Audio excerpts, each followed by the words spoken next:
What do you need to become a trader? Three things. The first one is fundamental knowledge. It's going to be very, very difficult to trade without any fundamental knowledge, without understanding the basics of economics, without understanding how economies work, what data is published, and what are the fundamentals of the asset you trade. You don't need to understand everything about fundamentals in China if you only trade European stocks. But you should know the fundamental of the European stocks. You should know how stocks itself work. We're gonna go into that. Also in this part, to understand the products you trade. But very important, fundamental knowledge about the product or the most connected fundamental relevant information connected to your asset you trade. It's different with each asset, but you need to know it. Second, you need to have technical analysis skills. In our opinion, yes, the price represents very important information.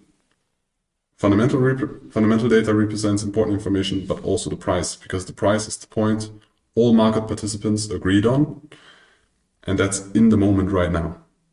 So there's all information there is either about inefficiencies, macroeconomics, everything is represented in the price at the moment. So you also need technical skills, because this you can support the fundamental analysis with the technical skills. And furthermore, you need mental resilience and growth mindset, because most people don't want to hear it, but you will struggle when you start trading, especially when you start trading and then you're good at it and you have a winning streak and the capital grows and the capital gets bigger. You're gonna face a lot more challenges, because there are gonna be some points in your trading path or career, most likely, where you say, oh, now you mastered the skill, now you're God, and you have a money printer, but at some point you're gonna realize, ah shit, this thought was wrong. Either because the capital grows and you realize, okay, there's a barrier at capital size X where your emotions start to kick in more frequent or more intense. Or, for example, you start to build your own hedge fund or certificate or whatever, and you realize, okay, for example, trading with other people's capital, and I don't mean prop firms, is different, or trading your own capital with only having traded prop firm capital before. There are a lot of differences and you will behave differently. So you need to work with that, build mental resilience and a growth mindset, to work on yourself, to work on your skills, to work on your trading continuously, and then you will master it.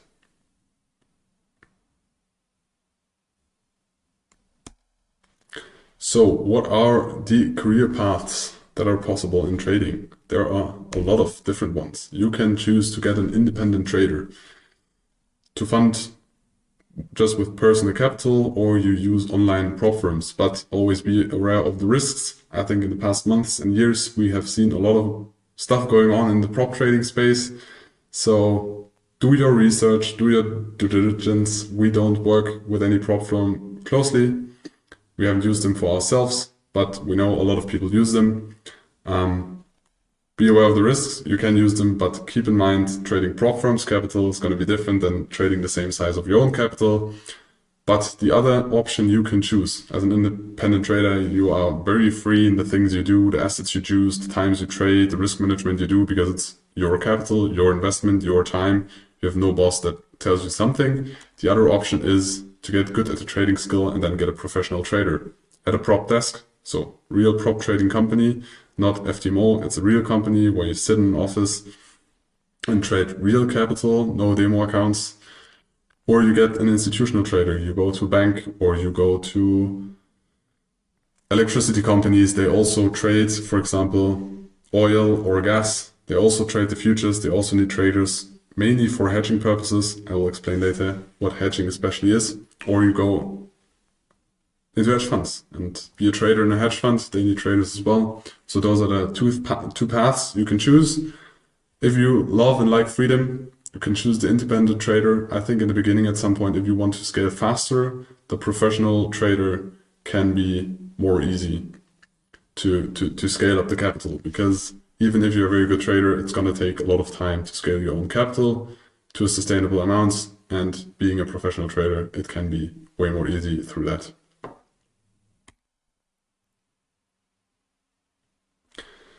Now, we start with how people usually get into trading. Most people start with unreliable sources.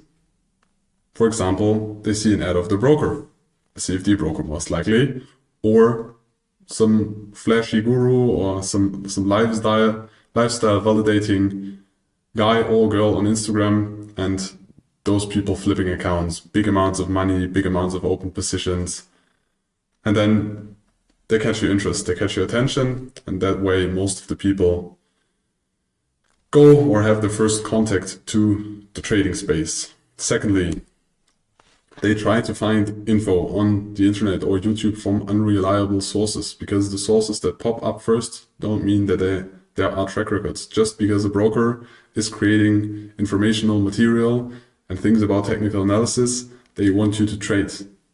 They, especially CFD brokers, which create a lot of content and webinars and YouTube videos and so on, they have the interest that you trade, not necessarily that you are successful.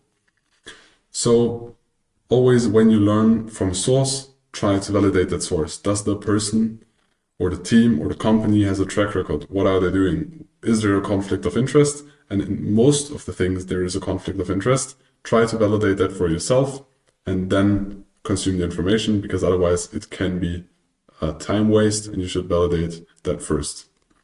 Third, the people don't or try to trade without an edge. Most people start and say like, hey, yeah, I heard of this meme coin, I heard of this altcoin, I heard that Bitcoin now is a good investment, or my friend told me that stock XYZ is a good investment, or I think oil prices should rise because the winter is gonna get very cold.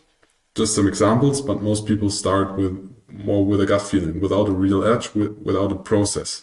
They have not validated the process, the trading decisions they made, the analysis. And you can start with that, but I would not start with a lot of capital to protect it.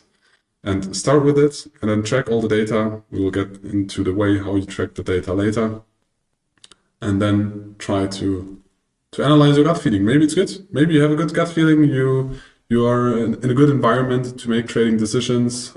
The way you read the news, the way you interpretate the news, the way you do analysis can work, but most people start without an edge. And first you should think about, what is my edge? What is my advantage in the markets, in the things I'm doing? And you need to do this before, or you should do this before you start trading. And fourth, most people burn their first account. I also burned one account. Started trading with 2.5% fees on Coinbase Pro, Bitcoin day trading, when I started. So most people have a story where they start and they fail, and that is completely natural, but it's not good. And if you haven't been there yet, please try to stick to the things we teach you and don't burn your first account, because if you do proper risk management, this is impossible.